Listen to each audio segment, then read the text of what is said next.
there particular ways that you were introduced to Noya Rao from the indigenous perspective? Like any myths or stories about how they became connected or how they view that connection with the tree as a and as working with that tree as a teacher? I know one of the stories comes to mind that was shared with us again on that 6-week training course. And these, my understanding is that these are oral traditions or stories that are passed on through generations and lineages orally. So it's not written down, and there's no, museum or history of Noya Rao or anything, and it's not transcribed, but it's passed on through story.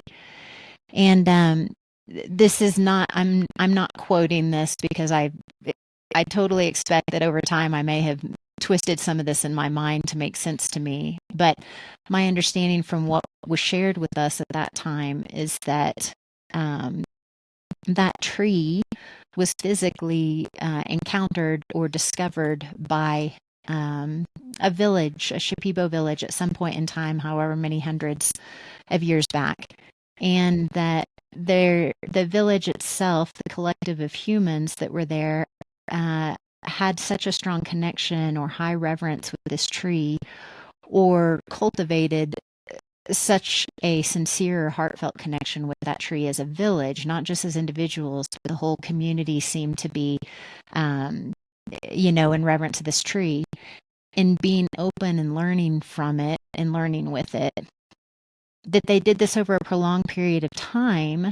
And then it was like the way the story goes, it's explained that the tree then flew the entire village up and away off into the sky. And if you just hear it like that, it sounds kind of funny. It's like, oh, so a tree grew wings and flew a whole village up. So if you listen to it verbatim, it doesn't quite make sense. But when I feel into that energetically or intuitively, it feels to me like, and I have no attachment to this being the case or not, so this isn't me espousing this and trying to pass this along as truth. This just feels like it's my inner understanding of it, is that it feels to me like the tree, or the consciousness of the tree, worked in symbiosis with the consciousness of the village, and quite possibly elevated with them or supported them in elevating themselves consciously to what I would just call a higher dimension of vibration. And maybe that's actually leaving the surface of the planet, or maybe that's just at a soul level shifting consciousness.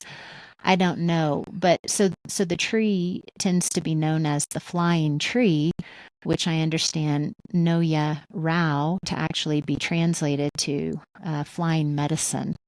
And so apparently, from the story, the whole village kind of came together in like one heart and one motivation with the tree. And the tree lifted them, whether physically or energetically or consciously, I'm not sure. But Mm-hmm. the story is told that it lifted them up and away.